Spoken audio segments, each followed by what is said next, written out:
Hi hello viewers, ನಾನು ನಿಮ್ಮ ಪ್ರೀತಿಯ ವಿನುತಾ. ಎಲ್ಲರೂ ಹೇಗಿದ್ದೀರಾ? ನಾನಂತೂ ತುಂಬಾ ಚೆನ್ನಾಗಿದ್ದೀನಿ. ನೀವು ಕೂಡ ಚೆನ್ನಾಗಿದ್ದೀರಾ ಅಂತ ಭಾವಿಸ್ತಾ, ಯಾರಿನ್ನೂ ನನ್ನ ಚಾನಲ್ನ ಸಬ್ಸ್ಕ್ರೈಬ್ ಮಾಡಿಲ್ಲ, ಪ್ಲೀಸ್ ಸಬ್ಸ್ಕ್ರೈಬ್ ಮಾಡ್ಕೊಂಡು ನನ್ನ ವೀಡಿಯೋಸ್ಗಳನ್ನ ನೋಡಿ. ಹಾಗೆ ನನ್ನ ವೀಡಿಯೋಸ್ಗಳು ಇಷ್ಟ ಆದರೆ ಒಂದು ಲೈಕ್ನ ಮಾಡಿ ಅಂತ ಕೇಳ್ಕೊಳ್ತಾ, ಎಷ್ಟೇ ಬ್ಯುಸಿ ಲೈಫ್ ಇದ್ರೂ ಅದರ ನಡುವೆ ಫ್ರೀ ಮಾಡ್ಕೊಂಡು ನಾನು ಈ ವಿಡಿಯೋನ ಮಾಡ್ತಿದ್ದೀನಿ. ಪ್ಲೀಸ್ ಸಪೋರ್ಟ್ನ ಮಾಡಿ ಅಂತ ಹೇಳ್ತಾ, ಅದಾದಮೇಲೆ ನೆಕ್ಸ್ಟು ನಾವು ಹೋದ ವಾರ ಹೋಗಿರೋ ರೀತಿ ರಾಯರ ಮಠಕ್ಕೆ ಹೋಗಿದ್ವಿ. ನಮ್ಮ ವಾರನೂ ರಾಯರ ಮಠಕ್ಕೆ ಹೋಗಿದ್ವಿ. ಹಾಗೆ ಒಂದು 5 ವಾರ ತುಪ್ಪದ ದೀಪ ಹಚ್ಚೋಣ ಅಂತ ಅಂದ್ಕೊಂಡು ಈ ವಾರನೂ ಹೋಗಿದ್ವಿ. ಬಟ್ ಅಲ್ಲಂತೂ ತುಂಬಾ ಚೆನ್ನಾಗಿ ಅಲಂಕಾರ ಮಾಡಿರ್ತಾರೆ. ನಾನು ಹೋದ ಟೈಮ್ ಹೇಳಿದ್ದೆ, ನಮಗೆ ಇಲ್ಲಿ ಹೋದ್ಮೇಲೆ ರಾಯರ ಅಲ್ಲಿ ಮಂತ್ರಾಲಯಕ್ಕೆ ಹೋದಷ್ಟೇ ನೆಮ್ಮದಿಯಾಗಿರ್ಬೋದು, ಖುಷಿಯಾಗಿರ್ಬೋದು, ಮಾಡುವಂಥ ಕೆಲಸಗಳಾಗಿರ್ಬೋದು ತುಂಬಾ ಚೆನ್ನಾಗಿ ನೆರವೇರುತ್ತೆ ಅಂತಲೇ ಹೇಳ್ಬೋದು. ಅದಾದಮೇಲೆ ಇದು ನೆಕ್ಸ್ಟ್ ಡೈಲಾಗು. ನಮ್ಮ ಕುಣಿಗಲ್ನಲ್ಲಿ ಬಜರಂಗ ದಳದವರು ಮಹಾಗಣಪತಿನ ಇಟ್ಟಿದ್ರು. ಅಲ್ಲಂತೂ ಎಷ್ಟು ಚೆನ್ನಾಗಿ ಮಾಡ್ತಾರೆ ಅಂತಂದರೆ ತುಂಬಾ ಚೆನ್ನಾಗಿ. ನಾನು ಯಾವ ವರ್ಷವೂ ಕೂಡ ಈ ರೀತಿ ಗಣಪತಿ ವಿಸರ್ಜನೆ ಟೈಮಲ್ಲಿ ನಾನು ಕುಣಿಗಲ್ಗೆ ಹೋಗಿರಲಿಲ್ಲ. ಬಟ್ ಈ ಟೈಮಂತೂ ತುಂಬಾ ನನಗಂತೂ ಅನ್ಎಕ್ಸ್ಪೆಕ್ಟೆಡಾಗಿ ನಾನು ಕುಣಿಗಲ್ಗೆ ಹೋಗ್ಬೇಕಾಯಿತು, ಹೋದೆ.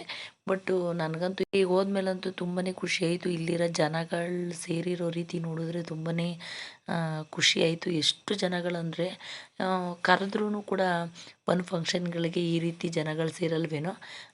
ಹೋಗಿ ಮನೆ ಹತ್ರ ಹೋಗಿ ಇನ್ವಿಟೇಷನ್ ಕೊಟ್ಬಿಟ್ಟು ಬಂದ್ರೂ ಒಂದು ಫಂಕ್ಷನ್ಗಳಿಗೆ ಇಷ್ಟು ಜನಗಳು ಸೇರಲ್ಲ.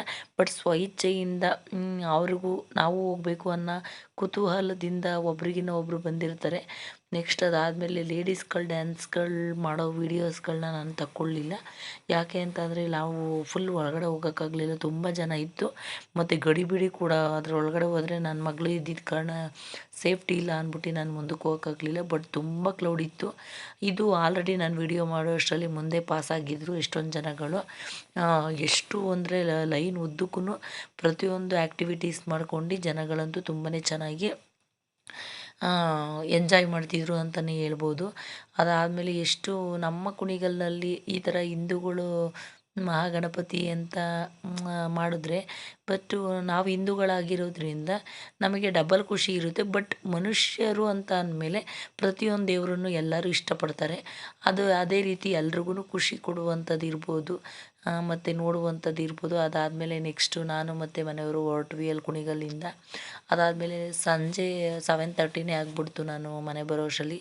ಆವಾಗಂತೂ ನಾವು ಬೇಗೂರು ಕೆರೆ ಅಂತ ಇದೆ ನಮ್ಮ ಕಡೆ, ಅಲ್ಲಿಂದ ಬರ್ಬೇಕಾದ್ರೆ ವ್ಯೂ ಅಂತೂ ತುಂಬಾ ಚೆನ್ನಾಗಿರುತ್ತೆ. ಹೋದ ಟೈಮು ನಾನು ಯಾವುದು ಅಂತ ಅಂದರೆ ಸೂರ್ಯ ಮುಳುಗ್ತಾ ಇರೋದನ್ನ ವೀಡಿಯೋನ ನಾನು ಮಾಡಾಕಿದ್ದೆ, ಮಾಡ್ಕೊಂಡಿದ್ದೆ. ಬಟ್ ಅದಂತೂ ನನಗೆ ಎಲ್ಲೆಲ್ಲೋ ಹೋಗ್ತೀವಿ ನಾವು ಆ ವೀಡಿಯೋಸ್ಗಳನ್ನ ನೋಡೋಕ್ಕೆ. ಬಟ್ ನಾವು ನಿಂತಿರೋ ಪ್ಲೇಸಿಂದನೇ ಇಷ್ಟು ಚೆನ್ನಾಗಿ ವ್ಯೂ ಕಾಣಿಸುತ್ತೆ ಅನ್ನೋದು ಒಂದೊಂದು ಟೈಮು ಅಷ್ಟು ಚೆನ್ನಾಗಿರುತ್ತೆ.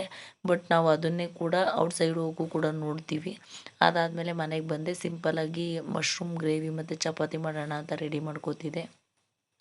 ನಾನು ಯಾವ ರೀತಿ ಮಶ್ರೂಮ್ ಗ್ರೇವಿ ಮಾಡ್ತೀನಿ ಅನ್ನೋದನ್ನ ನಿಮಗೆ ಶೇರ್ನ ಮಾಡ್ತೀನಿ. ಸಪ್ರೇಟಾಗಿ ಮಶ್ರೂಮ್ ಗ್ರೇವಿನೂ ಕೂಡ ಅದೊಂದು ಕೂಡ ರೆಸಿಪಿ ಚಾನಲ್ ಮಾಡಿಕೊಂಡು ಅದಕ್ಕೆ ಹಾಕೋಣ ಅಂತ ಅಂದ್ಕೊಂಡಿದ್ದೀನಿ.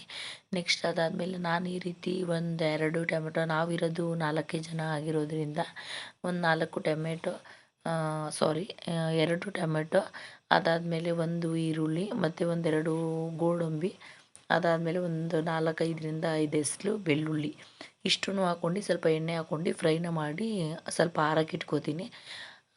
ಇದು ಸ್ವಲ್ಪ ಆರಿದ್ರೆ ಫುಲ್ಲು ನೈಸ್ ಪೇಸ್ಟ್ ಮಾಡಬೇಕು. ಹೆಂಗೆ ಅಂತಂದರೆ ಚೂರು ತರಿ ಇರಬಾರ್ದು. ಈ ಥರ ಗ್ರೇವಿಗಳು ಮಾಡಬೇಕಾದ್ರೆ ತಿಕ್ನೆಸ್ ಬರಬೇಕು ಅಂತಂದರೆ ನಾವು ನೈಸ್ ಪೇಸ್ಟ್ನ ಮಾಡಿದ್ರೇ ಟೇಸ್ಟಾಗಿ ತುಂಬ ಗ್ರೇವಿ ತಿಕ್ಕಾಗಿ ಬರುತ್ತೆ.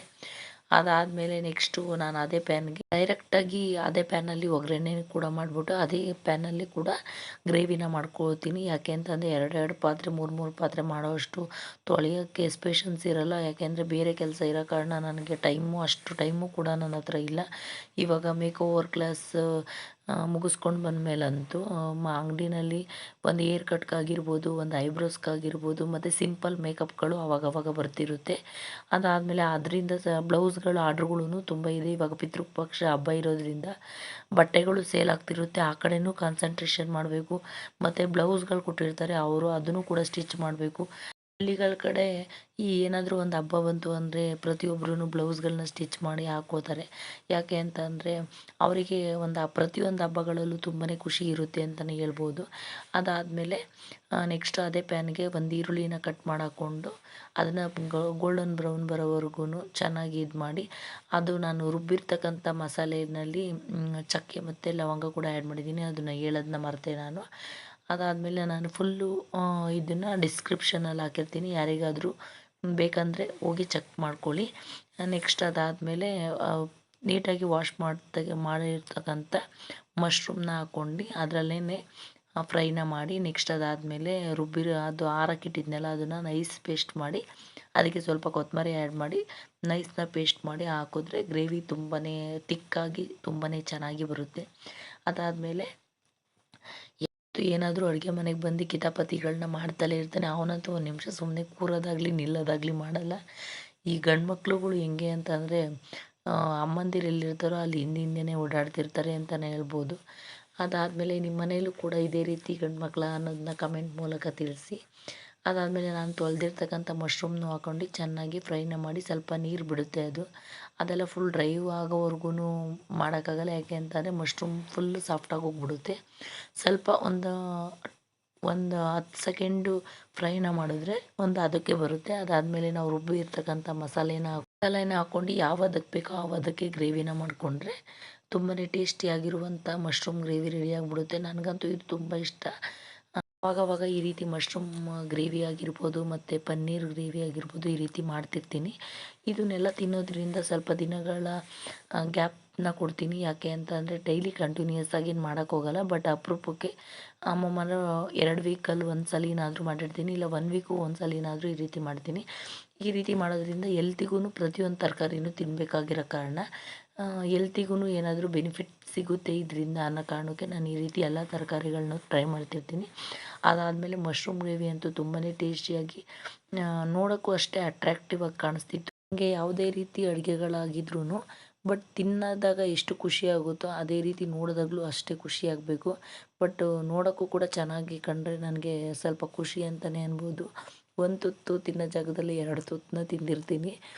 ಅದಾದಮೇಲೆ ಮಶ್ರೂಮ್ ಗ್ರೇವಿ ಅಂತೂ ತುಂಬಾ ಚೆನ್ನಾಗಿ ಬಂದಿತ್ತು. ಅಂತ ಯಾರಿನ್ನೂ ನನ್ನ ಚಾನಲ್ನ ಸಬ್ಸ್ಕ್ರೈಬ್ ಮಾಡಿಲ್ಲ, ಹಾಗೆ ಸಬ್ಸ್ಕ್ರೈಬ್ ಮಾಡಿ ಈ ವಿಡಿಯೋ ಎಂಡ್ವರೆಗೂ ನೋಡಿ. ನಿಮಗೆ ಈ ವಿಡಿಯೋ ಏನು ಅನ್ನಿಸ್ತು ಅನ್ನೋದನ್ನ ನನಗೆ ಕಮೆಂಟ್ ಮೂಲಕ ತಿಳಿಸಿ. ಅದಾದಮೇಲೆ ಈ ರೀತಿ ಯಾರೆಲ್ಲ ಮಶ್ರೂಮ್ ಗ್ರೇವಿನ ಟ್ರೈ ಮಾಡಿದ್ದೀರಾ ಅವರು ಕೂಡ ಕಮೆಂಟ್ನ ಮಾಡಿ. ಅದಾದಮೇಲೆ ನೆಕ್ಸ್ಟ್ ವಿಡಿಯೋನ ಎಂಡ್ವರೆಗೂ ನೋಡಿ ಯಾರೆಲ್ಲ ಇಷ್ಟಪಡ್ತೀರಾ ಅವರು ಒಂದು ಲೈಕ್ನ ಮಾಡಿ. ಹಾಗೆ ನಿಮಗೆ ಏನು ಅನ್ನಿಸ್ತು ಅನ್ನೋದನ್ನ ಕಮೆಂಟ್ ಮೂಲಕ ತಿಳಿಸಿ. ಇಲ್ಲ ಈ ವಿಡಿಯೋನ ಇಷ್ಟಪಟ್ಟು ನೋಡಿದ್ದೀರಾ ಅವ್ರಿಗೆ ಥ್ಯಾಂಕ್ ಯು ಸೋ ಮಚ್ ಅಂತ ವಿಡಿಯೋ ಮುಖಾಂತರ ಹೇಳ್ತಿದ್ದೀನಿ. ಅದಾದಮೇಲೆ ನೆಕ್ಸ್ಟು ಇನ್ನೊಂದು ಒಳ್ಳೆ ವಿಡಿಯೋ ಜೊತೆ ಆದಷ್ಟು ಬೇಗ ಸಿಗ್ತೀನಿ ಅಂತ ಹೇಳ್ತಾ ಇದ್ದೀನಿ. ನೆಕ್ಸ್ಟು ಯಾರೆಲ್ಲ ನನ್ನ ಚಾನಲ್ನ ಸಬ್ಸ್ಕ್ರೈಬ್ ಮಾಡಿದರೆ ಪ್ಲೀಸ್ ಸಬ್ಸ್ಕ್ರೈಬ್ ಮಾಡಿ. Thank you for watching.